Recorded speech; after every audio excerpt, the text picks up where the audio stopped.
안녕하세요 여러분, 현규쌤입니다. 자, 여러분 이번 시간에는요 49번 프린트를 통해서 조선 후기 상품화폐 경제 발달에 관해서 공부해 보도록 하겠습니다. 자, 여러분 드디어 조선사에서 여러분들이 정치, 외교, 제도까지 끝냈고요. 이제 경제, 사회, 문화 남았고 그 중에서 경제로 넘어오게 되었습니다. 자, 조선의 경제 역시도 핵심은 뭐라 그랬죠? 비교하는 거라 그랬어요. 뭐랑 뭐를 조선 전기의 경제와 뭐를 후기의 경제를 비교하는 거. 그 중에서도 어디에 좀 더 방점을 찍어라? 예, 후기에 좀 더 방점을 찍어라 라고 이야기를 했습니다.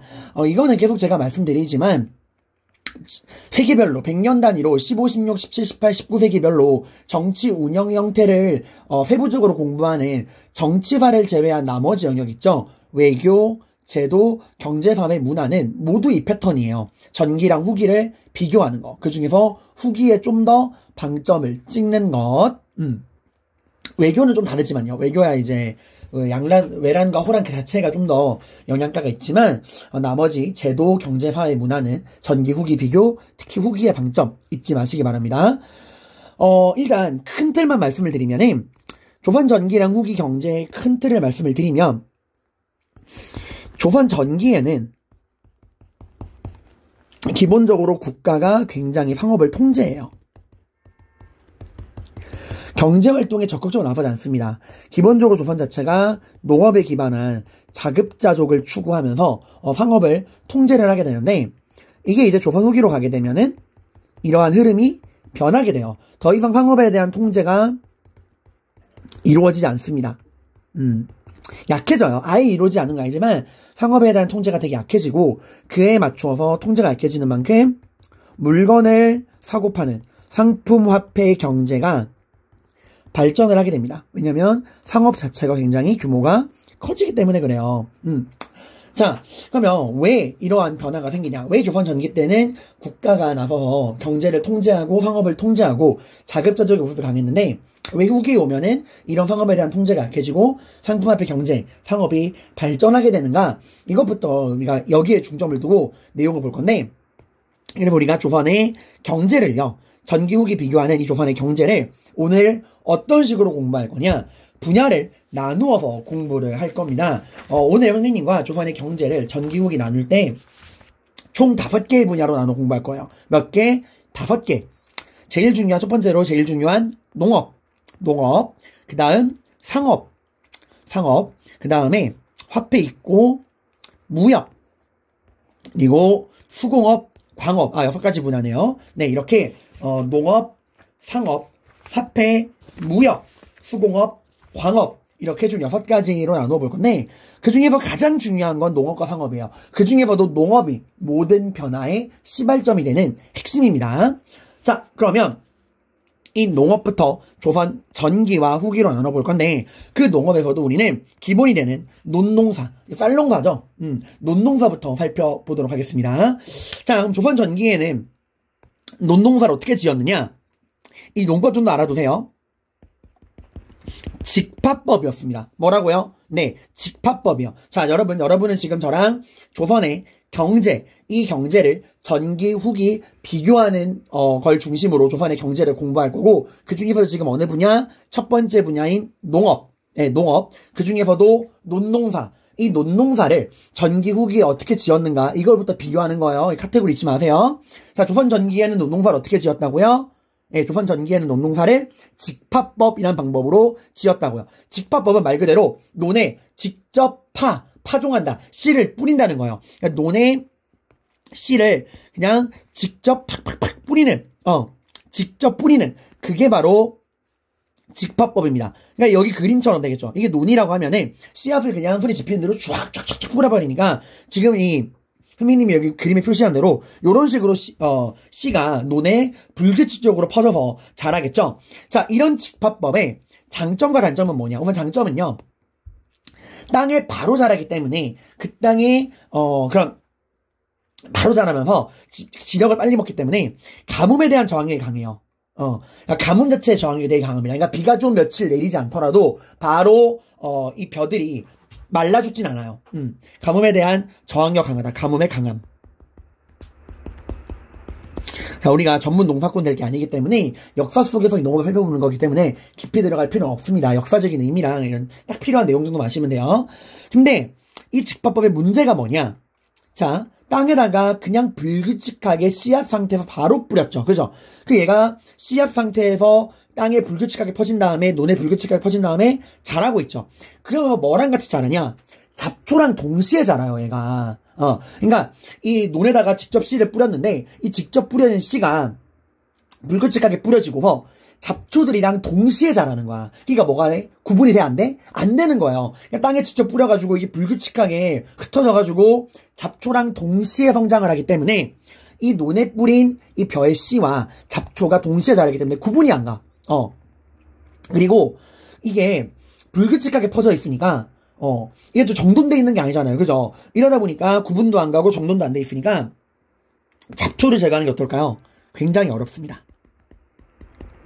이게 뭐가 잡초고 뭐가 변지를 일일이 다 확인을 해봐야 돼. 이 잡초를 제거하는 걸 우리가 긴맥이라고 그러거든요. 이게 굉장히 어려워. 당연히 잡초를 제거할 때 필요한 노동력도 굉장히 많아요. 여기저기 논 돌아보면서 이게 뭐가 잡초고 이게 변지 다 확인한 다음에 잡초만 골라 뽑아야 됩니다. 자, 이거랑 대비돼서 나오는 게 조선 후기 전국적으로 보급되는 이양법이에요. 무슨 법이요? 이양법. 이양법은 뜻이 뭐냐? 이거 직파법이랑 비교해봐야 됩니다. 이양법은 이가 이사간다는 거예요. 이거 뭘 이사가냐? 벼의 씨. 그걸 앙이라고 그러거든요. 그러니까 벼의 씨앗을 이사를 보낸다라는 거예요. 그러니까 벼가 이사를 간다라고 생각하시면 됩니다. 자, 이게 무슨 말이냐면은 직파법은 그냥 논에다가 씨를 바로 뿌리는 방법이었죠. 그냥 쫙쫙 뿌리는 거잖아. 근데 이양법은 그렇잖아요. 논에다가 씨를 뿌리기 전에 그 씨를요 모판에다가 따로 물을 받아놓은 요런 그림에 그려놓은 이런 모판 있죠. 요런 모판에다가 벼를 길러. 그 벼가 어느 정도 이렇게 성장할 때까지 기르고 나서 어느 정도 성장을 하고 난 다음에 논에다가 이렇게 이앙 옮겨 심는 거야. 이게 이앙이에요. 옮겨 심는다. 자, 모판에서 벼를 재배해서 그거를 논에다가 옮겨 심는다는 건데 당의 장점이 뭐냐면은 직파법이랑 비교하는 거예요. 어떨까요? 그렇죠. 잡초를 제거하기 훨씬 쉬워. 왜? 같이 자라는 게 아니잖아. 어느 정도 성장한 벼를 내가 옮겨 심는 거잖아요. 그죠? 그러니까 성장한 상태에서 논에 옮겨지는 거니까 잡초랑 구분이 확 가. 거기다가 불규칙하게 그냥 손에 집히는 대로 촥촥촥 뿌려버리는 게 아니라 내가 이거를 옮기는 거잖아. 그럼 어떻게 할까? 줄 1년로 줄 쫙 맞춰가지고 5와 열을 맞추어서 착착착착착 이렇게 규칙적으로 줄을 맞춰가지고 심을 수 있잖아요. 그죠? 가뜩이나 성장한 벼를 불규칙하지 않게 줄을 맞추어가지고 이렇게 탁탁탁탁 보기 좋게 심으니까 잡초랑 구분이 확 된단 말이야. 잡초를 제거하는 게 직파법에 비해서 훨씬 쉬워요. 당연히 이 잡초를 제거하는데 필요한 노동력도 굉장히 줄어듭니다. 그럼 잡초를 왜 제거합니까? 제거 안 하면 안 되나요? 안 되죠. 잡초를 제거해야 되는 이유가 뭐야? 지역, 땅에 있는 그 영양분을 다 뺏어가잖아. 그러니까 잡초를 무조건 제거해야 되거든? 근데 그게 훨씬 쉬운 거예요. 자, 다만 단점은 뭐냐면 가뭄에 대한 저항력이 약해요. 그러니까 이게 어느 정도 모판에 성장한 벼를 옮겨 심는 거잖아요. 그러다 보니까 저항력이 약해. 처음부터 그 거친 땅에서 자라는 애가 아니기 때문에 그 땅에 뿌리를 받고 자라는 게 아니잖아. 가뭄에 대해 약합니다. 그래서 하루라도 1년 365일 하루라도 논에 물이 안 차 있으면 가뭄이 들면 바로 말라 죽어요.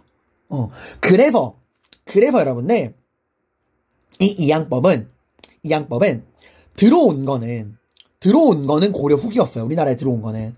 하지만 그전에는 보급이 안 돼. 제대로. 왜? 가뭄만 들면 망하는데? 그 말은 뭐야? 1년 365일 이 이양을 한 논에 물이 찰랑찰랑 가득 차 있어야 됩니다. 그러려면 뭐가 필요해요? 네. 우리나라는 1년 365일 비가 오는 나라가 아니잖아. 그러니까 어떻게? 비가 오지 않을 때도 논에 물을 일정량을 공급해줘야 되는 수리시설. 저수지가 보급이 돼야 돼요. 그래서 이 수리시설, 저수지가 전국적으로 보급되는 조선 후기에 가서야 이양법이 일반화되는 겁니다. 자, 정리해보겠습니다. 자, 우린 지금 조선의 경제를 전기랑 후기로 구분을 해서 공부할 거고, 그 중에서 첫 번째 카테고리인 농업에서 논농사를 보고 있습니다. 자, 논농사. 조선 전기에 어떤 방법으로 농사를 지었다고요? 네, 논의씨를 직접 뿌리는 직파법이었다고요. 이 직파법은 장점은 뭐예요? 처음부터 땅에 뿌리를 받고 자라는 거기 때문에 생명력이 질기다. 가뭄에 저항력이 있어서 좀 가뭄이 들고 비가 좀 오지 않더라도 당장 죽지 않는다라는 거예요. 다만 단점은 땅에 불규칙하게 뿌려져가지고 잡초랑 동시에 자라기 때문에 잡초랑 구분이 잘 안 가. 어지럽게 넓혀 있기도 하고 동시에 자라기 때문에. 그래서 잡초를 제거하는 게 굉장히 어렵고 이 잡초를 제거하는 데 필요한 노동력이 굉장히 많이 들어요. 그리고 이 노동력이 많이 드는 거에 비해서 생산량이 많지 않아요. 이미 지력을 많이 뺏기고 이러기 때문에 노동력은 많이 드는데 생산량은 많지 않아. 자, 이런 문제를 해결하기 위해 조선 후기 널리 보급된 게 바로 뭐예요? 이양법입니다. 바로 논에다가 씨를 뿌리는 게 아니라 우선 모판에다가 벼를 길러. 그 벼가 어느 정도 자라. 그러고 나서 논에다가 이양 옮겨 심는 거예요. 당연히 어때요? 성장한 벼를 논에 옮겨 심는 거니까 잡초랑 구분이 확 가죠. 거기다가 일렬로 줄 쫙 맞춰서 하니까 어때요? 훨씬 더 구분도 잘 되고 제거하기도 쉽죠. 잡초를 제거하기 굉장히 쉽고 잡초를 제거할 때 필요한 노동력도 굉장히 작습니다. 그리고 이렇게 잡초를 빨리빨리 제거할 수 있기 때문에 지력을 뺏기지 않아서 생산량도 훨씬 많아요. 그러니까 더 적은 노동력으로 더 많은 생산량을 얻을 수 있다. 다만 단점은 1년 365일 논에 물이 항상 찰랑찰랑 차 있어야 한다. 그래서 이 양법은 자 도입된 건 언제예요? 고려 후기에 도입이 됐는데 이게 전국적으로 보급이 된 거는 조선 후기입니다. 왜? 조선 후기 가서야 이 논에다가 1년 365일 물을 찰랑찰랑 보급해줄 수 있는 수리시설이 전국적으로 보급되거든요. 그래서 이 저수지, 수리시설이 전국적으로 보급되는 조선 후기에 가서야 이 양법이 보편화되고요. 그전에는 일부 남부지방에만 이 양법이 보급이 됐어요. 그나마 남부지방, 그러니까 우리나라 전라도, 충청도, 경상도 이런 남부지방에는 그래도 수리시설이 좀 많거든. 옛날부터. 그래서 고려 후기에 도입이 되었다가 조선 전기에는 일부 남부지방에만 간헐적으로 보급이 되었다가 수리시설이 전국적으로 보급되는 조선 후기 가서야 이 양법은 전국화된다라는 거예요. 자, 근데 이 이양법은 조선을 완전히 바꿔놓습니다. 자, 우리 이양법에 관해서 좀 더 심층적으로 탐구해 볼게요. 자, 이양법. 모판에서 벼를 기른 다음에 이양, 옮겨 심는 건데, 이 이양법을 우리한 좀 더 익숙한 용어로 모내기법이라고 이야기를 합니다. 자, 그래서 고려 후기에서 조선 초기에 보급이 되었다. 하지만 처음에는 이 이양법을 국법으로 금지합니다. 왜 그런다고 했죠? 1년 365일 물이 공급이 돼야 되니까 가뭄이 들면 망해. 근데 사람들은 이양법을 하고 싶어 한단 말이야. 더 적은 노동력으로 직파법에 비해서 훨씬 적은 노동력으로 더 많은 생산량을 뽑아낼 수 있으니까 약간 좀 이렇게 말하면 좀 과장이지만 도박하는 심정으로 한단 말이에요. 근데 국가 입장에서는 한 번만 가뭄이 들어도 1년 농사를 망쳐버리는 이양법을 하다가 농민들이 망하면 나라가 어지러워지는 거잖아. 그래서 이 수리시설이 보급되기 전에는 국법으로 금지합니다. 그래서 조선 초기에는 이걸 국가가 통제를 해. 그래서 15세기 때, 조선 초기 때만 해도 조선의 이 일부 남부지방에만 보급이 됐었어요. 그러다가 이 수리시설이 전국적으로 보급되는 조선 후기 가서야 전국적으로 확대됩니다. 이때 가면 국가도 막지 않거든요. 자, 이런 이양법의 특징은 뭘까요? 아까 앞에 설명한 거 복습 다시 한번. 일단 직파법에 비해서 들어간 노동력이 훨씬 적다. 얼마나 적냐? 직파법에 비해서 노동력이 5분의 1이에요. 잡초를 제거하는 게 워낙 쉽기 때문에 직파법에 비해서 들어가는 노동력이 5분의 1로 감소합니다. 그러니까 직파법을 할 때는 10명이 필요하던 게 이양법이 하면 2명만 있으면 된다라는 거예요. 근데 생산량은 훨씬 많아. 더 적은 노동력에 비해서. 생산량은 2배 이상이에요. 그러니까 기존에 필요한 노동력의 5분의 1만 투자해서 2배 이상의 생산량을 뽑아낼 수 있는 게 바로 이양법이야. 그리고 또 하나, 이건 앞에 안 배웠던 거죠. 이모작이 가능해요. 이모작. 그러니까 이 2개의 작물을 재배할 수 있다. 하나의 땅에 2개의 작물을 재배할 수 있다는 건데, 지금 애초에 논농사는 벼를 재배하는 거잖아요. 그럼 벼 말고 다른 걸 재배할 게 있나요? 네. 벼뿐만 아니라 보리까지도 동시에, 그러니까 하나의 논에서 벼와 보리를 동시에 재배 가능하다라는 거야. 이게 무슨 말이냐? 자, 제가 설명하는 만큼만 이해하시면 됩니다. 저도 농사를 지어보지 않았고 여러분도 농사를 지어보지 않았잖아요. 그러니까 너무 어렵게 생각하지 말고 딱 이 개념만 잡아두시면 됩니다. 자, 벼랑 보리를 동시에 재배한다. 자, 일단 이게 원래는 불가능했어요. 직파법 때는 이모작이 절대 불가능해. 왜냐면 벼랑 보리는 그 씨를 뿌리는 그 기간이랑 수확하는 기간이 애매하게 겹쳐. 자, 봐봐. 벼는요, 봄에 씨를 뿌립니다. 파종, 씨를 뿌리는 거예요. 그 봄에 씨를 뿌려서 언제 추수하냐?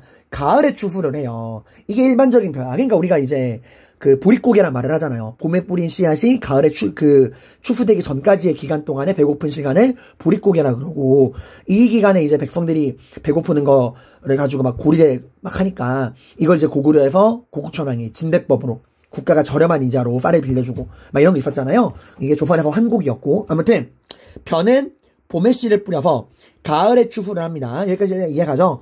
그런데 보리는 정반대예요. 보리는 가을에 씨를 뿌립니다. 그리고 봄에 추수를 해요. 봄에 추수를 해. 근데 이 기간, 그러니까 벼는 아까 뭐라고 했어요? 벼는 봄에 씨를 뿌리고 가을에 추수하고, 보리는 가을에 씨를 뿌리고 봄에 추수를 하잖아요. 근데 가을에는 문제가 안 돼. 벼를 딱 추수한 다음에 거기다가 이제 보리 씨를 뿌리면 되는데, 이 보리를 추수할 때 이 기간이 벼를 파종해야 되는 시간이랑 겹치는 거야. 이해가요? 그러니까 이 보리를 봄에 추수하는 그 시간, 추수해야 되는 시간이랑 벼를 봄에다가 뿌려야 되는 시간이 겹치는 거예요. 그래서 이것 때문에 기존의 직파법에서는 벼랑 보리를 동시에 농사 지을 수가 없었던 건데, 이양법은 이 문제 해결 가능하죠. 왜? 이양법은 처음부터 논에다가 씨를 뿌리는 게 아니잖아. 처음에 뭐예요? 모판에다가 벼를 어느 정도 재배한 다음에 이 벼가 성장하면 논으로 옮겨 심는 거잖아요. 그러니까 이 보리의 봄 추수가 끝날 때까지 벼를 뭐 하면 돼? 그래, 모판에서 벼를 재배하면 돼. 이 겹치는 시간 동안 4, 5월 이 봄에 모판에서 벼를 재배한 다음에 이 보리 추수가 끝나면, 보리 추수가 다 끝나고 그 다음에 모판에서 자란 벼를 옮겨 심으면 돼요. 이러니까 하나의 땅에서 두 개의 작물이 농사 가능했던 거야. 그리고 보리가 인기가 많았던 이유는 뭐냐면, 보리는 세금의 대상이 아닙니다. 국가에 바치는 세금의 대상도 아니고 지주에게 바치는 소작료의 대상도 아니야. 보리는 그냥 내가 수확하는 만큼 내 거예요. 그러니까 이거는 약간 이제 조선에서 이 가난한 농민들 굶어 죽지 말라고 약간 복지 차원에서 해준 거야. 보리는 세금을 걷거나 소작료를 매기지 않겠다. 그래서 우리 명종 때 임꺽정이라는 일이 왜 일어났어? 이 룰을 어겼잖아. 명종 때 임꺽정이라는 일이 일어난 이유가 뭐야? 그 윤원로 같은 이 외척들이 보리랑 갈대밭에도 세금을 매겨가지고 사람들이 분노했던 거잖아요. 원래 세금 매기는 게 아니거든. 근데 그전에는 아무리 보리가 좋아도 벼농사를 포기하면서까지 보리를 농사 지을 수 없거든? 세금을 못 내니까. 생존이 불가능하니까. 근데 이제 이양법으로 이렇게 이 두 보리를 추수하는, 그리고 벼를 씨 뿌려야 되는 이 시간에 겹치는 문제를 이양법으로 해결했잖아요. 이러니까 이제 하나의 땅에서 벼랑 보리를 동시에 이모작이 가능했던 겁니다. 엄청난 변화죠. 그래서 이런 이양법은 어떠한 결과 가지고 오느냐? 일단 자, 생각해 봅시다. 그전에 비해 훨씬 적은 노동력으로 5분의 1의 노동력으로 2배 이상의 생산량을 뽑아낼 수 있습니다. 잡초 제거가 쉬워서요. 자, 농민들의 계층이 분화하게 돼요. 왜? 1인당 경작지가 늘어나. 이게 무슨 말이냐? 예를 들어 볼게요. 예를 드는 거예요. 자, 직파법을 할 때 여러분이 지주예요. 넓은 땅이 있어. 당연히 지주들은 직접 농사 짓지 않겠죠. 여러분이 놀부란 말이야. 여러분이 직접 농사 짓지 않을 거란 말이야. 그럼 어떡하죠? 여러분은 집에서 놀고 먹고 흥부들, 이 가난한 소작농인 흥부들을 대거 고용해서 여러분 땅을 빌려주고 여러분은 소작료를 받아먹고 살 거 아니야. 근데 그 이전에 직파법에만은 예를 들어서 100명이 필요했다면 이제 이 양법으로는 10명만 있으면 되는 거야. 그지? 그건 뭐예요? 지주야 좋죠. 100명 고용하고 딱 10명만 고용해도 적은 노동력으로 더 많은 생산량을 뽑아낼 수 있으니까. 하지만 놀부들 입장에서 좋아도 우리 흥부들 입장에서는 좋지 않죠. 100명이 필요하는 게 10명밖에 필요 없다는 말은 90명은 실업자가 된단 말이야. 토지에서 쫓겨난단 말이에요. 이젠 옛날처럼 소작도 하기 힘든 거야. 이러니까 어떻게 될까, 애들이? 예, 임노동자, 임시노동자, 일용직 노동자가 돼서 이제 생계가 막막해지는 겁니다. 자, 그럼 여러분이 지주인 놀부예요. 100명의 흥부들이 필요하던 집합법이 아니라 이제 10명의 흥부만 있으면 되는 이양법이야. 그럼 어떻게 할까요? 여러분 누구만 남겨놓을래요? 100명 중에 10명만 필요해. 어떤 규제 남길 거야? 당연히 똘똘하고 일 잘하고 일머리 있는 10명의 흥부만 남기고 나머지 띨띨한 90명분은 해고시켜버릴 거 아니에요? 이래서 농민계층이 분화되는 거야. 1인당 경작지가 늘기 때문에 더 적은 노동력으로 더 많은 생산량을 뽑아낼 수 있어서 농민 한 명당 경작할 수 있는 땅의 넓이가 넓어지는 거예요. 이러니까 아까 제가 말한 대로 똘똘하고 능력 있는 사람들이야. 일부, 이 10명의 선택받은 흥부들이야. 훨씬 더 넓은 땅을 농사 지으면서 뭐가 돼요? 부를 쌓은 농민, 부농이 됩니다. 부유한 농민이 돼요. 얘들이 예전에 비해서 100명이 농사 지을 땅을 10명이 지으니까 때 훨씬 더 넓은 땅을 농사 지을 수 있죠. 이걸 우리가 광작이라 그래요. 넓을 광, 농사 지을 장. 그러니까 후후에 선택받은 똘똘한 농민들은 이런 광작을 통해서 넓은 땅을 농사 지으면서 어마어마한 부를 쌓는 겁니다. 하지만 이런 부농들은 일부고요. 10명밖에 안 되잖아. 나머지 90명의 흥부들은 이제는 소작농도 되기 힘드니까 뭐가 되는 거예요? 임노동자가 돼버리는 거예요. 얘네들이 이제 소작도 짓지 못해서 토지 이탈해서 도시로 가서 상공업 같은 거에 종사하게 되는 거야. 막노동은 해야죠. 입에 풀칠이라도 해야죠. 그래가지고 막 이제 수공업이라도 하든가 뭐 장사라도 하든가 뭐라도 해야죠. 자 그리고요. 이렇게 되면서 이제 이 똘똘한 분홍들 이야기하는 거예요. 이 선택받은 분홍들. 이 직파법에서 이양법으로 바뀌면서 나머지 90명의 띨띨한 흥부들, 능력 없는 흥부들은 토지를 잃고 쫓겨났지만 여러분은 선택받은 10명의 흥부야. 똘똘해서. 그래서 여러분은 광작을 통해서 더 넓은 땅을 농사 지으면서 어마어마한 부를 쌓게 됩니다. 이런 분홍들에 해당한 이야기야. 얘들이 이제 이 선택받은 똘똘한 분홍이 된 10명의 흥부들이 이제 지주인 놀부란 딜을 거는 겁니다. 소작료 납부 방식을 바꾸자라고 하는 거예요. 자, 그럼 그전에는 조선에서 어떻게 소작료를 거뒀냐? 소작료는 무조건 절반이에요. 50%. 생산량의 절반을 소작으로 줘야 돼. 이걸 우리가 타조법이라고 합니다. 타조법. 그래서 이거를 다른 말로 병작반수라고 그래요. 농사 지으면 절반은 지주에게 준다. 그래서 무조건 2분의 1, 50%의 비율이 정해져 있다. 그래서 이거를 정률, 정해져 있다, 률, 비율이 정해져 있는 지대, 소작료다. 그래서 정률지대라고 이야기를 해요. 자, 타조법, 병작반수, 정률지대 모두 얼마? 비율이 정해져 있다. 생산량의 50%를 무조건 내야 되는 거야. 자, 근데 이제 우리 10명의 이 선택받은 똘똘한 광작으로 분홍이 된 흥부들이 지주인 놀부에게 말하는 거예요. 나으리, 저랑 거래하시죠. 이 소작료 납부 방식을 무조건 50% 여기서 하지 마시고 우리 금액을 정합시다. 딱 액수를 정합시다. 라고 이야기를 하는 거예요. 자, 이게 무슨 말이냐? 이걸 도조법이라고 해요. 자, 비율이 아니라 50%란 비율이 아니라 액수를 정하자라는 거야. 대략적으로 한 3분의 1 정도로 액수를 정하자는 거야. 자, 근데 이러면 지주들이 손해인데 50% 걷는 걸 액수를 3분의 1만 거두면 이건 놀부들이 손해인데 놀부들이 받아들여 주냐? 받아들여 줍니다. 일부 지역에서. 왜 그러냐? 자, 보세요. 예를 들면 이런 거예요. 우리 똘똘한 분홍으로 성장한 이 10명의 흥부, 이 광작을 하고 있는 얘네들이에요. 자, 우리 흥부가 이렇게 말을 하는 거죠. 놀부한테. 나으리, 예전에 띨띨이들 100명과 함께 직파법으로 농사 지으실 때 그 50% 소작료를 거두실 때 수입이 얼마 정도셨나요? 예를 들어서 한 50만원 됐지. 절반 거두니까 보통 한 평균적으로 100만원 정도 생산량이 나왔어. 그래서 50만원 내가 가져갔지. 라고 말하는 거야. 그러니까 이제 이 분홍, 광작을 하고 있는 10명의 흥부들이 말하는 거야. 나으리, 예전에 50% 거뒀을 때 50만원이시라면 저희가 최소한 70만원 정도는 그 전에 비해서 더 많은 한 7, 80만원 정도는 무조건 저희가 생산량을 보장해 드리도록 하겠습니다. 그러니까 저희가 딱 80만원 드릴 테니까 그걸로 액수 정하시죠. 자, 이게 무슨 말이냐? 자, 지금 이 똘똘한 흥부들은 지금 분홍으로서 광작을 하고 있죠. 이양법으로. 자, 그전에 비해서 생산량이 늘었어. 그러니까 예전에는 직화법일 때는 100만원의 생산량을 남겨서 50만원 바치던 게 이제는 이양법으로 이렇게 막 농사를 잘 지으니까 한 200만원 나오는 거야, 수입이. 그러니까 이제 비율을 좀 정확합시다. 한 240만원 나오는 거야. 그러니까 이제 흥부한 내가 왜 농부라고 적었죠? 놀부. 놀부한테 얼마를 줘도 딱 80만원 주겠다고 액수를 정해놔도 나는 이득이 남는 거야. 그러니까 서로 윈윈이죠. 흥부 입장에서는 이제 나는 훨씬 더 돈을 많이 벌어. 한 240만원 벌어. 그러니까 이걸 50%로 무조건 비율 떼이느니 딱 80만원이라는 정해진 액수를 놀부한테 주고 나머지 160만원을 내가 가질 수 있는 거잖아. 그치?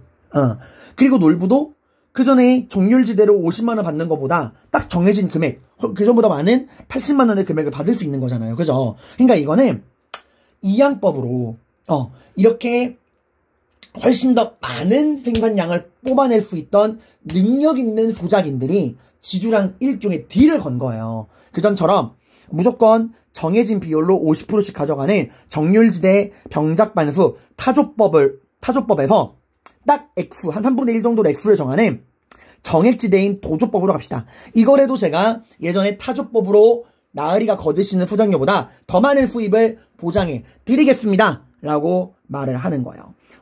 물론 이게 먹히는 지역도 있고 안 먹히는 지역도 있고 이거 오해하면 안 돼요. 모든 지주들이 이걸 다 해주냐? 아닙니다. 일부 지역이에요. 일부 지역. 이만큼 고수익을 얻어서 지주에게 딜을 걸 만큼의 수익을 보장하는 농민도 솔직히 많이 없고 그걸 또 들어주는 지주들도 사실 케바케죠.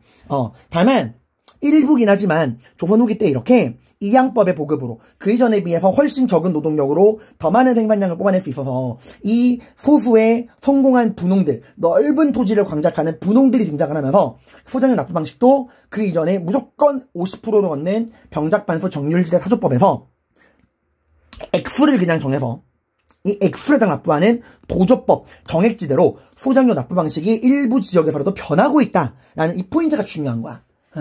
이만큼 생산량에 자신이 있는 거죠, 여러분들. 이렇게 물을 수 있죠. 근데 선생님, 만약에 농사가 망하면요?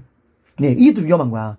도조법의 함정은 뭐냐면 무조건 정해진 액수를 줘야 돼. 봐봐. 그전에는 비율이니까 설령 농사가 망해도 그해 농사가 쫄딱 망해서 수입이 50만원밖에 안 나왔어. 그럼 25만원만 주면 돼. 근데 도조법은 그해 농사가 망하건 말건 무조건 정해진 액수를 줘야 돼요. 그러니까 이거 자체도 일종의 도박이죠. 만약 그해 농사가 망하면 그 인정한 적 없이 액수를 뜯어간단 말이야. 그러니까 240만원이 아니라 그해 농사가 망해서 50만원밖에 못 얻었어도 타조법일 때는 25만원 맞추면 되지만 도조법이면은 80만원 내가 30만원 모자란 30만원 어떻게든 구해서 놀부에게 줘야 되는 거예요. 아무튼 이렇게 타조법에서 도조법으로 일부 지역에서 변했다라는 포인트. 그리고 이렇게 농사를 통해서 수익률이 올라가니까 또 어떤 경우도 생기냐. 이것도 일부 케이스인데 양반들이 이 지주인 양반들 놀부들이 땅을 직접 경영하는 거야. 야 이거 수익 뿔뿔해 보인다. 야 내가 할래. 이래가지고 소작지를 다 뺏어버린 다음에 노비나 머슴, 이 머슴이 임노동자예요. 딱 월급만 주면 되는, 마음대로 부려먹을 수 있는. 노비는 천민이고요. 노비랑 머슴을 고용을 해가지고 얘들을 직접 고용해서 내가 직접 농사를 짓는 거야. 왜? 그만큼 쌀이 상품화의 가치가 있거든요. 알다시피 조선 후기에 우리 저번 시간에 배웠죠. 세금제도 어떻게 돼요? 각종 세금이 다 전세화되고 있잖아요. 조세, 공납, 역 모든 세금들이 전세, 쌀로 내잖아. 공납도 특산물에서 토지 단위로 1결당 12두를 걷고 군역도 균역법이 나오면서 1결당 2두의 결작이 부과되고 이런 식으로 각종 세금이 다 전세화 되고 있으니까 쌀 자체가 상품화가 되고 있는 거야. 그래서 그 이전엔 양반들이 직접 일 안 했지만 이제는 직접 일을 하기로 했다. 그래서 이 다 케이스예요, 여러분들. 그래서 이런 이양법은 1인당 경작지 저적은 노동력으로 더 많은 생산량을 가능하게 해서 농민들의 계층을 분화시켜서 어떻게 분화되었던 농민들이 일부의 부유한 농민, 부를 쌓은 광작을 통해서 부를 쌓은 일부의 분홍들과 대다수의 토지를 잃은 임노동자나 소장농 등으로 나누어지게 되었다. 빈부격차가 커진 거죠. 그리고 이 똘똘한 몇몇 소수의 분홍들은 지주들과 쇼부를 쳐서 죄송합니다. 딜을 해서 정률, 비율을 정하는 이 소장 납부 방식을 기존의 50%의 비율을 정하는 정률지대 타조법에서 일정한 액수를 정하는 정액지대 도조법으로 바꿨다. 그리고 몇몇 양반들은 아예 자기들이 직접 머슴과 노비들을 이용해서 농사를 짓기 시작했다 정도 보시면 됩니다. 자, 이건 논농사고요. 그 다음 밭농사에서는 여러분들, 자, 지금 논에서 충분한 생산량이 나와. 그치? 이미 논농사만으로도 생존에 필요한 벼는 차고 넘쳐. 이러니까 밭에서는 뭘 지을까? 밭에서는 더 이상 쌀농사를 지을 필요가 없습니다. 그래서 밭에서는 상품 작물, 말 그대로 상품이 되는 작물, 판매만을 위한, 내가 먹기 위한 게 아니야. 돈을 벌기 위해 판매를 위한 작물인 상품 작물 재배가 조선 후기 때 가면 활발해집니다. 대표적으로 인삼, 그리고 담배, 고추, 이런 것도 참고로 조선 후기 때 들어온 거야. 외란 이후에 보급된 겁니다. 외란 이후에 우리나라에 들어온 거야. 그리고 면화 같은 먹고 사는 게 아니라 판매를 위한 수익을 얻기 위한 상품 작물이 재배가 되고요. 또 외란 이후에 담배, 고추만 들어온 게 아니에요. 또 뭐도 들어오냐?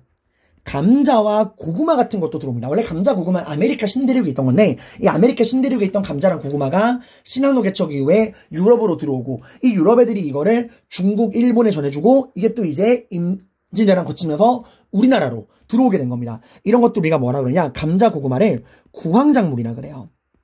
예를 들어 굶어 죽는 사람을 구해줄 수 있는 작물이다라는 거야. 어디서든 잘 자라고 금방 자라서 당장의 굶주림을 면해주는 구황작물입니다.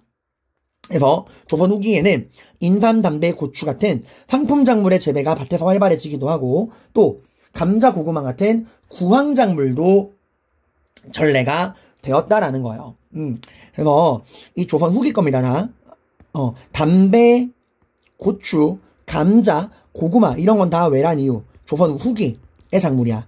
그러니까 여러분이 뭐 조선 전기에 볼 수 있는 모습, 담배를 피고 있는 양반, 뭐 고추를 먹는 사람, 감자, 고구마 먹고 있는 사람 이런 건 다 외란 이후 조선 후기 때나 볼 수 있는 모습이지 조선 전기 때가 아닙니다. 원래 그래서 우리 전통 김치는 백김치였어 얘들아. 외란 이후부터 빨간 김치가 나온 거예요. 고추를 넣은. 자, 이렇게 해서 여러분이 가장 중요한 농업 해서 특히 이양법이 조선에 가지고 온 변화를 여러분들이 꼭 살펴보셔야 됩니다.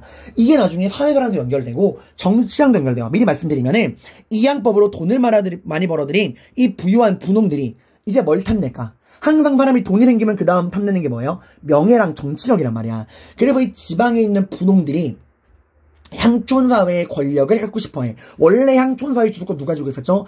양반 사림들이 쥐고 있었잖아. 이 양반 사림들이 쥐고 있는 향촌사회 주도권을 분홍들이 탐낸단 말이야. 이게 바로 지방에서 벌어지는 향촌사회의 주도권 다툼, 향전이에요. 그래서 이 말과 맛보기 한번 보여드리면은 구향과 신향 이렇게 돈을 많이 벌어들인 분홍 얘들을 우리가 신향이라고 그러고요. 얘들과 싸우는 게 기존의 향촌사회 주도권을 쥐고 있는 기존의 양반들 구향이라 그래. 얘네들의 싸움을 향촌사회 주도권 다툼인 향전이라고 이야기를 합니다. 그리고 얘네들이 이제 돈이 많으니까 납북책, 공명첩, 족보위조 등으로 신분을 계속 산단 말이야. 그래서 이제 향촌사회 주도권을 놓고서 구향과 신향 간에 향전이 벌어지게 돼요. 자, 그리고 얘네들이 또 누구도 자기 편을 끌어들이냐? 돈이 많으니까 수령이나 기존의 향촌사회 주도권을 쥐고 있는 양반들과 사이가 안 좋았던 수령과 향리, 아전 이런 애들을 끌어들여. 자, 이렇게 되니까 이제 이 양반들이 옛날처럼 향촌사회 주도권을 쥐는 게 쉽지 않단 말이야. 이러니까 벌어진 게 환국이에요. 조선 후기 환국, 숙종 때 환국이 벌어진 이유는 물론 숙종의 개막장적인 파행적인 정치 운영도 있지만 양반들의 마인드도 변한 거야. 그 전에 예속 논쟁 때까지만 해도 중앙 권력선에서 밀려나도 지방에 내려가도 향촌에서 안정적 사회적 지위를 누릴 수 있었지만 이제는 아니란 말이죠. 이제는 중앙정권에서 밀려나서 지방에 내려가면 누가 버티고 있어? 이양법으로 돈 벌어들인 이 분홍들이 떡 버티고 있는 거야. 그리고 나도 양반이야 이러고 막 맘먹으려드니까 지방에 내려가는 게 무서운 거죠. 내려가면 끝장이라 이거야. 그러니까 어떻게든 중앙정치를 더 장악하기 위해 싸우는 겁니다. 그리고 그렇게 힘들게 싸워서 이기잖아? 그러면 이 조선의 어마어마한 그 이전에 비해서 훨씬 더 많은 세금을 걷어들일 수 있잖아요. 국가에서도 생산량 자체가 느니까. 이 어마어마한 경제적인 지위를 독점할 수 있는 거예요. 그러니까 이제 하이리스크 하이리턴이야. 이겼을 때 가질 수 있는 게 굉장히 많아지고 졌을 때 져야 되는 부담이 높은 전형적인 하이리스크 하이리턴으로 조선이 바뀌게 되는 겁니다. 이래서 한국 같은 막장적인 정치 운영이 나오게 되는 거야. 다 이양법이 가지고 온 변화입니다. 일단 나중에 사회사 공부할 때 다시 한번 설명해 드릴게요. 자, 그 다음에 상업으로 넘어가 볼게요.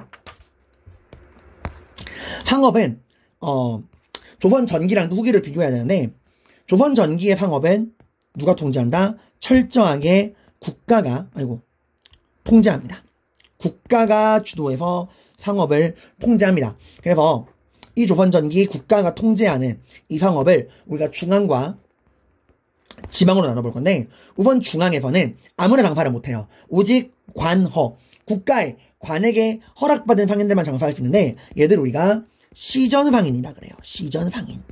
여러분은 이미 시전상인을 근현대사 시간에 배웠을 거야. 얘네들이 나중에 뭐로 바뀝니까? 한국중앙통상회가 되잖아요. 이 시전상인들이. 걔네예요. 한국중앙통상회. 그 얘네들이 상권 수호 운동도 벌이고 그 일본과 청나라 상인들이 조정상민 수륙 무역장정 이후에 내륙으로 막 들어오니까 얘네들로부터 상권을 지키겠다. 상권 수호 운동도 벌이고 독립협회를 또 지지하잖아요. 기억하실걸요, 여러분들? 배웠어요, 다. 자, 아무튼, 그 시전상인인데, 얘들의 원래 근거지 한양이에요. 국가에게 허락을 받은 국가의 공식 상인이고, 얘들은 이제 국가가 시장을 만들어주는 거야. 그래서 국가에게 허락을 받은 관어상인인 시전상인들은 이 한양, 그 중에서도 종로, 4대문 안에 시전을 설치해서 여기서 장사하는 거를 허락받은, 국가에게 허락받은, 그러니까 국가로부터 허락받은 공식 상인이 시전상인이다. 얘네 어디서 장사한다? 한양, 조선의 수도 한양에서도 이 4대문 안, 종로에 시전을 설치해서 장사하는 거 허락을 받고, 얘들은 그 대신 세금을 냅니다. 아, 그리고 뭐도 받냐? 독점 판매권. 왜냐면 허락받은 애들만 장사하게 한다는 건 허락받지 않은 애들을 장사를 할 수 없다는 거야. 근데 당연히 허락받지 않고서 몰래 장사하는 애들이 생길 거 아니에요. 그러면 당연히 국가에게 세금을 바치고 공식적으로 판매권을 얻은 이 관어상인인 시전상인들은 억울할 거 아니야. 그래서 얘네가 국가에게 받은 권리가 뭐냐? 금난전권이에요. 금지한다. 무엇을? 난전, 어지러운 시장. 그러니까 허락받지 않은 상인들을 금지시킬 수 있는 권리를 받은 거야. 다시 한번, 그러니까 조선에서는 전기에 국가가 굉장히 상업을 통제했고, 그래서 중앙에서는 오직 누구만? 국가에 허락받은 관어상인인 시전상인들만 이 한양, 종로 4대문 안에서 시전을 설치해서 장사하는 거 허락을 받았다. 그리고 얘들은 국가에게 뭘 받았다? 허락받지 않은 난전들을 금지시킬 수 있는 금난전권, 독점 판매권을 바꿔서 국가의 점포세, 상세를 납부했다. 시전상인들 종류가 되게 여러 개인데 그 중에부터도 대표적인 시전상인들이 유기전이에요. 유기전. 국가에 꼭 필요한 6가지 물품을 판매하는 상인들. 그러니까 시전상인들 종류가 여러 개인데 그 중에서도 6가지 물품의 독점 판매권을 받은 이 유기전이 가장 시전상인들 중에서도 힘이 강했어. 그 6개의 물품이 뭐냐? 비단, 종이, 어물, 생선 말합니다. 명주, 무명, 모시 같은 딱 생필품이죠. 이런 것들입니다. 그리고 얘들을 관리 감독하는 관청이 뭐냐면 경시서라는 관청이에요. 경시서. 시전상인들도 나쁜 짓을 할 수 있잖아, 얘들아.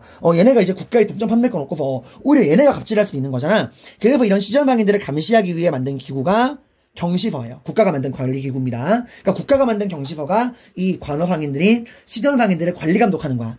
그래서 불법 상행이 허락받지 않은 물건을 팔고 있지 않는가, 그리고 물가를 후려치지 않는가, 이런 것들을 관리하는 건데 이 경시서가 나중에 이름을 바꿔요. 이것도 은근히 훌훌한 포인트야.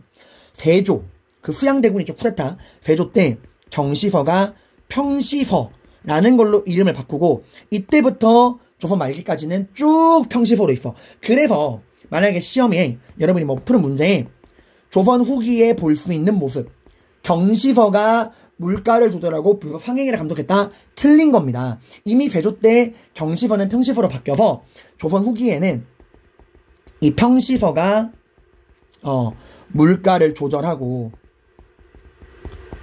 불법 이런 것들을 감독을 하는 거야. 그러니까 조선 후기에는 경시서가 아니다, 평시서다라는 거. 그래서 지금 제가 설명한 걸 그림으로 그리면 이렇게 돼요. 한양 종로 안에서 국가에게 세금을 바치고 독점 판매권을 얻은 시전들이 이 종로에 사대문 안에서 장사를 하고 이걸 경시서가 감시한다. 이게 나중에 가서 뭐로 바뀐다? 평시서. 세조 때. 자, 그럼 이게 중앙이고 지방은 뭐냐? 지방에는 장시라는 게 있어요. 장시. 이거는 막 공식적인 그런 시장은 아니고 그냥 지방에서 비정기적으로 열리는 거야. 지방에 있는 이 농민들이 어떻게 하나 남는 게 있으면 팔고 그냥 지방에서 비정기적으로 열리는 그런 약간 오늘날 재래시장 같은 느낌인데 15세기 말에 개설이 돼서 16세기 중엽에는 전국적으로 확대가 됩니다. 자, 그리고 이런 장시에서 활동하는 게 누구냐? 보부상이에요. 보부상은 여러분이 혹시 그 메밀꽃 필무렵이라는 소설을 국어 시간에 배웠으면 알 텐데 거기 나오는 그 작중의 그 아버지랑 아들이 보부상이거든. 전국을 또 돌아다니는 거야. 이 장시 저 장시 또 돌아다니면서 그 장시와 장시를 옮겨가면서 물건을 파는 거야. 왜냐면 이때 시장은 얘들아 오늘날처럼 1년 365일 열리는 게 아니에요. 여러분 혹시 시골에 할아버지나 할머니 집 가시면 5일장 3일장이라고 들어본 거 있어 얘들아? 장시는 이렇게 5일장, 3일장, 그래서 5일에 한 번, 3일에 한 번, 뭐 일주일에 한 번, 2주일에 한 번만 열려. 조선 자체가 생산량이 많지 않고, 이렇게 시장 거래가 활발하지 않기 때문에, 지역마다 일정 주기로 1, 2주일마다 한 번씩 열립니다. 그러니까 지역마다 장시가 열리는 시기가 달라. 그 시간차를 이용해서, 이런 장시들을 돌면서, 이 장시의 특산, 예를 들어서 내륙 장시에서는 뭐 고기를 사서, 이거를 해안가에 있는 장시에 팔고 또 해안가 지방에서 장시가 열릴 때 생선이나 젓갈 같은 거 사서 내륙 지방에 갖다 팔고 이런 식으로 지역별로 열리는 장시의 시간차를 이용해서 물건을 지역차를 이용해 파는 개들이 전국을 떠돌아다니는 보부상인데 이 보부상은 줄임말이야. 보상, 보찜장수인 보상과 등찜장수인 부상을 합쳐서 만드는 게 보부상이야. 자, 이 보부상은 근현대사에 가면 뭐로 바뀝니까? 황국협회로 바뀌죠. 대한제국을 수호하자. 황국협회. 그래서 얘네는 독립협회랑 싸웠잖아. 그러니까 독립협회가 해산되고 얘들도 해산되죠. 아무튼 보부상. 자, 그리고 조선전기 화폐. 화폐는 딱 봐도 지금처럼 국가가 상행위를 감독을 하고 중앙이건 지방이건 이렇게 상행위에 시장의 규모가 작은 이런 나라에서 화폐가 제대로 유통될 리가 없겠죠, 여러분들. 나름 근데 국가에선 노력을 해. 그냥 국가 입장에서는 국가가 화폐를 주주하고 유통을 하게 되면 이것 자체만으로도 경제를 컨트롤할 수 있단 말이야. 근데 그래서 나름 노력은 했지만 조선도 지폐인 저화 종이로 만든 돈이나 조선통보 같은 걸 만들어서 시도는 했지만 유통은 잘 안 됩니다. 기본적으로 상거래 자체가 너무 적기 때문에 사람들이 화폐의 필요성을 못 느꼈어. 그러니까 조선 전기 때만 해도 그냥 물물거래입니다. 쌀이나 면포 등을 통한 물물거래가 기본 옵션이었어요. 자, 이게 조선 전기였는데 이게 조선 후기로 가게 되면은 바뀝니다. 조선 후기로 가게 되면은 상품화폐 경제가 엄청나게 발전합니다. 자, 일단 그 이유는 첫 번째로 방금 여러분이 농업에서 배웠던 이양법이야. 이게 당연한 게요, 여러분들. 이양법, 모내기법을 통해서 그전에 비해 훨씬 적은 노동력, 한 5분의 1 정도의 노동력으로 2배 이상의 생산량을 뽑아낼 수 있어. 왜? 잡초 제거가 쉬우니까. 자, 이렇게 되니까 뭐가 생겨요? 잉여.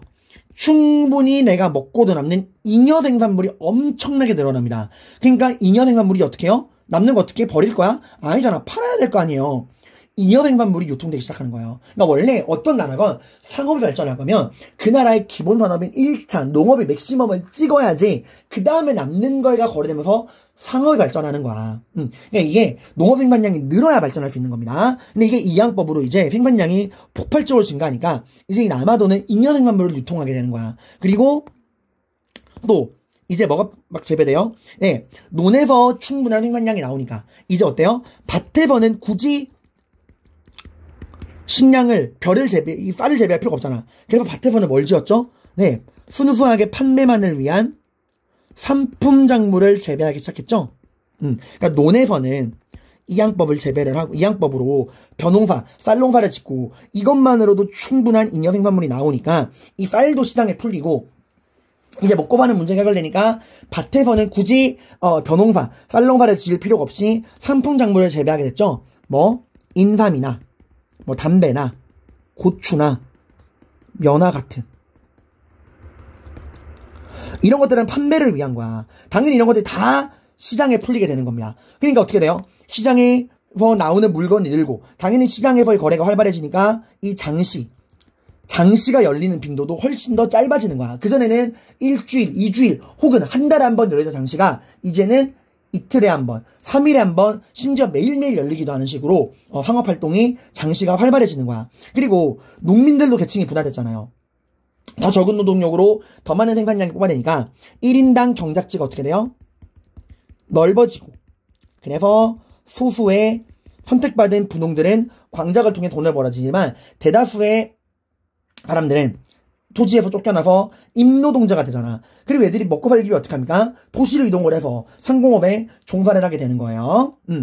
이러한 변화. 그리고 대동법도 저번에 배웠죠? 이것도 조선 후기 상품화폐 경제 발전에 큰 영향을 미칩니다. 대동법이라는 건 이제 특산물이 아니라 호 단위가 아니라 자, 대동법 내용이 뭐야? 호 단위로 특산물을 걷는 거에서 토지 단위로 쌀, 포, 돈 같은 걸 걷는 거잖아요. 그리고 국가가 이제 농민들에게 특산물을 걷는 게 아니라 토지 단위로 쌀, 포, 돈을 거둔 다음에 필요한 물품을 누구에게 사오라고 시켜? 예, 공인. 이 국가의 공식적인 상인이 공인들에게 사오게 시켜. 당연히 얘들이 국가에 필요한 물품을 사니까 대량으로 거래한단 말이야. 상품의 수요가 늘어납니다. 끝나죠? 이게 적었네요. 죄송합니다. 수요가 늘어나게 되는 거예요. 그러니까 당연히 이런 늘어난 수요를 사람들이 또 돈 벌기 위해서 막 물건을 판단 말이야. 물건 팔면 돈이 되니까. 수요가 있으면 공급이 오게 돼 있어요. 그래서 상업활동이 더 활발해지게 됩니다. 그래서 제가 대동법 이야기할 때 수요가 느니까 수공업과 광업도 발전을 하고 수공업, 광업도 발전을 합니다. 이 늘어난 수요를 만족시키기 위해서. 그래서 수공업과 광업도 관영에서 민영으로 바뀌고 그리고 화폐유통도 활발해지고 장시도 활발해진다 라고 하는 게 다 이렇게 시너지를 내는 거야. 이런 식으로. 그러니까 사람들은 더 장시로 몰려드는 거예요. 나가면 물건을 사주는 공인들이 오고 있으니까. 거기다가 이렇게 되니까 이제 너도 나도 뭐예요? 돈 벌려면 농사만 지어서 안 된다. 이거를 시장에 팔아야 한다. 모두가 상업에 관심을 갖게 되는 거야. 근데 조선 전기 어때요? 허락받은 상인들만 장사를 할 수 있죠. 시전 상인들이 금난 전권을 가지고 이렇게 개인적으로 장사하는 사람들까지 막아버린단 말이야. 이걸 이제 정조가 어떻게 했죠? 아예 법적으로 자유로워졌죠. 신해통공 1791년 신해년에 통공 모든 산업을 통하게 하겠다. 그러니까 신해년에 1791년 신해년에 통공 모든 상업을 통하게 한다. 이게 이제 신해통공이죠. 이러면서 시전 상인들이 갖고 있던 특권이 뭐가 사라집니까? 난전을 금할 수 있는 금난전권이 폐지가 돼요. 단 국가에게 꼭 필요한 물건인 아까 말했던 유기전, 비단, 종이, 어물, 명주, 무명, 모시 같은 얘네들은 제외야. 왜? 국가 입장에서 얘네만큼은 좀 안정적으로 공급받고 싶으니까 유기전을 제외한 나머지 시전 상인들의 금난전권을 다 폐지하고 자유로운 상업활동을 국가가 허락을 해준 겁니다. 이러니까 당연히 조선 후기에 상품화폐 경제가 발전될 수밖에 없죠. 이양법, 대동법, 공인, 신해통공 이런 것들이 영향을 미치는 거예요. 그래서 조선 후기 상업은 이제 더 이상 국가가 주도하지 않습니다. 민간에서 주도하고 살펴봤듯이 국가는 더 이상 상업에 대한 통제를 전기만큼 빡빡하게 하지 않아 통제를 풀어주는 겁니다. 자, 그래서 중앙에서는 이제 누가 활동하기 시작해요. 자, 조선 전기에는 시전상인들이 활동했다면 얘들아 이거 또 오해하면 안 돼. 그럼 조선 후기에 시전상인 없나요? 있죠. 시전상인들이 있는데 당연히 있는 거야. 사라지는 게 아니에요. 시전상인들 뿐 아니라 조선 후기에 새로운 관어상인 누가 등장합니까? 네, 대동법. 이 대동법을 통해서 국가에 필요한 물품을 대신 구입해주는 상인인 공인들이 등장을 하게 되는 건데 이 공인들은 국가에게 돈을 받고 국가가 필요한 물품을 대량 구매하잖아. 당연히 얘들은 그 과정에서 돈을 벌기 너무 좋겠죠, 여러분들. 왜? 돈도 국가가 주고 이걸 가지고 대량으로 구매하고 이 과정에서 자기들도 수수료라는 중간 유통 이득을 남겨놓을 거 아니야. 예를 들어서 국가가 사과, 뭐 천당자를 구매해와라. 이러면 얘들이 그 대가로 뭐 한 5천만 원 받았어. 그리고 이 사과 사는데 한 3천만 원 들었어. 그럼 나머지 2천만 원은 적당히 이제 국가에게도 남겨주고 자기가 떼먹는단 말이에요. 당연한 얘기죠. 국가도 당연히 얘네한테 이런 물품을 구매하는 거를 맡기는 대신에 일정 수수료, 얘들도 이득을 추구해야 되니까 그걸 떼가는 걸 허락해준단 말이야. 근데 그 떼갈 수 있는 수수료 이득의 범위가 엄청나게 많죠. 기본적으로 거래량 자체가 워낙 많으니까. 그래서 얘들이 이렇게 어마어마한 국가에 필요한 그 물품을 대량으로 구매하며 판매하면서 독점적인 도매상인인 도고로 성장을 합니다. 도고로 성장을 하게 돼요. 독점적 도매상인. 누가 얘들을 막을 수 있겠어. 이렇게 대량으로 물건을 구매하면서 독점적 도매상인인 도고로 성장하는 이런 이야기가 나오는 게 조선 후기 허생전이라는 소설이야. 박지원이 썼던. 거기 보면은 이런 독점적 도매상인인 도고들의 행태가 나오잖아요. 막 허생이 보면은 막 처음에 뭐 그런 사과 100상자를 사가지고 뭐 1000상자를 사가지고 사과 가격을 확 올린 다음에 팔고, 그 다음에 또 그 돈으로 뭐 다른 거 배를 산 다음에 또 배 가격을 막 올려서 팔고, 이런 사재기를 하잖아요. 그런 게 나오는 거야. 허생전 같이 연결 알아두세요. 그리고 이런 국가에 허락받은 상인들 말고 사상이 등장을 합니다. 이 사상은 국가에 허락받지 않은 사적인 상인들이야. 국가에 허락받지 않은, 얘들은 관어상인이 아니에요. 얘들은 자기들이 마음대로 장사하는 사적인 상인들입니다. 근데 얘네들의 규모가 엄청나게 커. 물론 뭐 시장 자판에서 그냥 자기가 혼자서 장사하는 조촐한 사상들도 있겠지만 어마어마한 이득을 노리고 활동하는 사기업들도 늘어난단 말이에요. 관어상인이 공기업이라면 얘들은 사기업입니다. 근데 오늘날은 보세요. 삼성도 사기업이에요, 여러분들. 그래서 사상들 중에서 어마어마한 돈을 버는 사상들이 생기는데, 이 대표적인 사상들의 종류를 살펴보겠습니다. 우선 한양에서도 한강을 중심으로 운송업에 종사하는 사상들, 얘들을 경강상인이라 그래요. 경강. 이 경강이 한강이야. 이 경이 수도거든. 수도의 강, 한강에서 활동하는 상인들이다. 그래서 얘들을 경강상인이라 그래요. 한강을 중심으로 운송업에 종사하는 경강상인들이 있고요. 그 다음에 개성, 옛 그 고려의 수도죠. 이 개성에서 활동하는 상인들을 송상이라 그래요. 송상. 얘들은 인삼. 얘네 주로 상품 인삼입니다. 인삼을 재배하고 유통하고 판매하는데, 얘들은 워낙 돈 버는 머리가 뛰어나서 전국구로 활동해요. 얘들의 근거지는 개성이지만 얘들은 자신들의 인삼을 전국에 파는데, 그 전국에 있는 프랜차이즈 체인점을 뭐라 그러냐, 송방이라 그래요. 송방. 그래서 개성의 근거지를 둔 이 송상들은 인삼을 재배했고 전국의 프랜차이즈 지점인 송방을 설치했다. 그리고 얘네 말고 또 누가 있냐, 의주. 그 선조가 예전에 임진왜란에 피난 갔던 그 의주의 근거지를 둔 상인들. 얘들은 당연히 중국이랑 가깝잖아요. 조선 후기는 명나라가 망했죠. 이제 어느 나라? 청나라. 이 의주의 근거지를 두고 청나라와의 그 무역을 주력으로 하는 만상이 있고요. 그리고 동래. 이게 부산이야.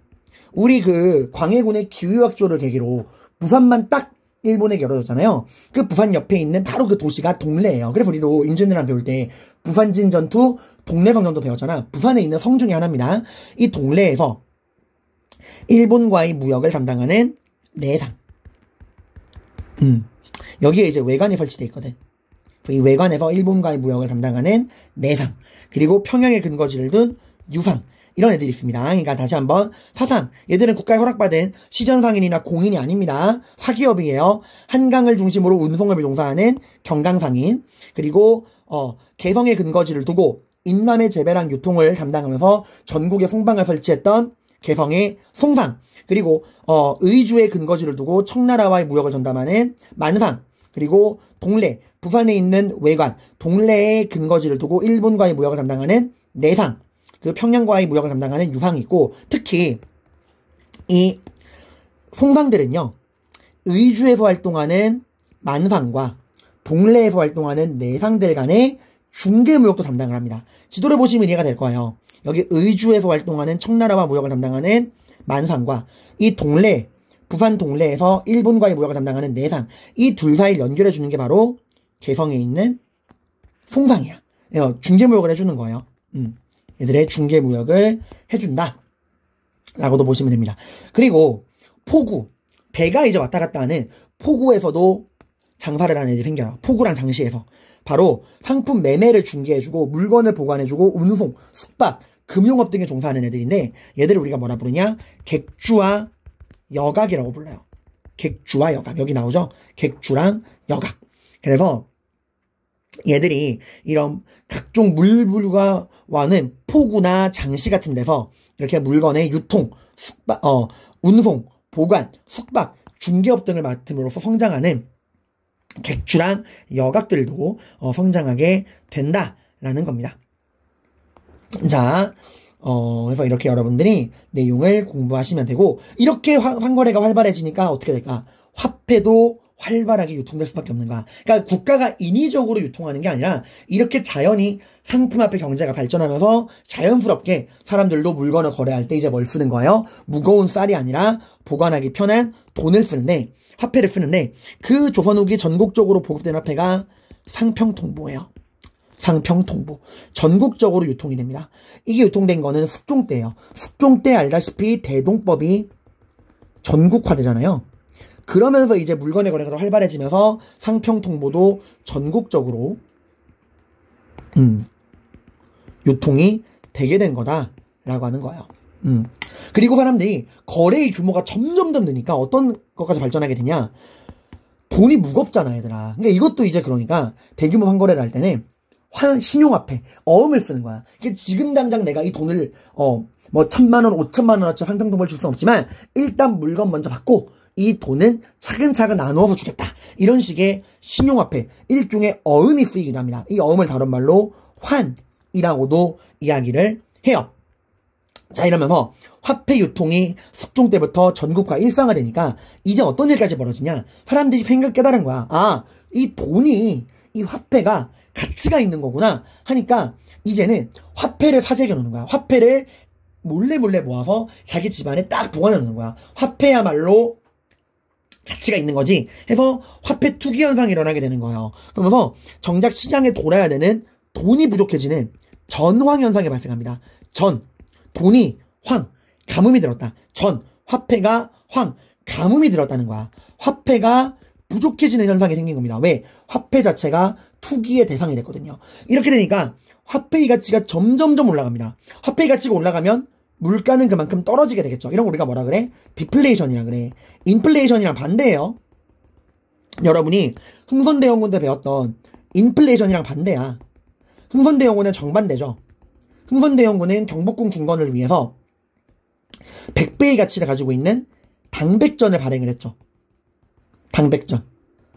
이걸 발행하니까 어때요? 화폐 가치가 떨어지고 물가는 오르는 인플레이션이 발생했던 거야. 이게 이제 흥선대원군 때죠. 그거랑 반대입니다, 지금. 사람들이 돈의 가치를 깨달으면서 돈을 투기하게 되면서 화폐가 부족해지고 시장 유통되는 화폐가 부족해지고 그걸 이제 시장 유통되는 화폐가 부족한 거를 돈이 가뭄이 들었다 전황이라 그러고 이렇게 되니까 화폐의 가치는 오르고 물가는 내려가는 디플레이션이 발생을 하게 된다라는 거예요. 자, 그래서 이런 화폐까지. 그 얘들아 이거 알아두시다. 화폐 명칭에서 나오는 건데 고려시대에도 화폐를 유통하려고 노력을 많이 합니다. 최승로의 시무28조로 유명한 성종 때도 건원중보라고 하는 거를 만들어서 유통하려고 그랬어요. 이 건원중보는 우리나라 최초의 화폐고 철로 만든 화폐입니다. 철전이에요. 잘 안 되죠. 주선대도 안 된 게 고려 때 되겠어요? 그리고 고려에도 숙종이 있거든? 이것 때문에 잘 나와. 고려의 숙종도 나름 화폐를 유통하려고 노력합니다. 이때는 은병이라 그래가지고 이거는 활구라고도 하는데 굉장히 고액 화폐예요. 은으로 만든 고액 화폐. 그리고 이거 외에도 뭐 사만통보, 그리고 사만중보, 혹은 해동통보, 해동중보 같은 갖가지 화폐를 만들어서 유통을 해보려고 했으나 된다 안 된다? 잘 안 된다라는 거야. 노력은 했지만 유통은 부진하다라는 겁니다. 그리고 주로 물물거래, 곡식이나 쌀이나 삼배 같은 것들의 화폐의 기능을 했다. 그러니까 물물교환이 기본이었다라는 거야. 이런 게 이제 조선 때까지도 이어지다가 조선 후기 이렇게 경제가 발전하게 되면서 전국적으로 보급되는 상평통보가 나온다는 거야. 그러니까 그것도 조선의 숙종이죠. 조선의 숙종 때 가서야 상평통보가 전국으로 유통이 된다.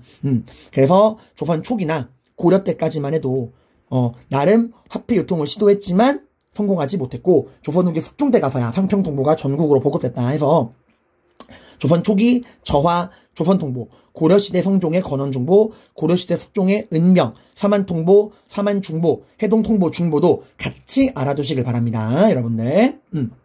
자, 이렇게 해서 조선의 후기 경제의 변화에서 농업과 상업에 대해 살펴봤고요. 여기서 한번 끊고 그 다음에 무역 부분으로 넘어가 보도록 하겠습니다. 고생 많으셨습니다.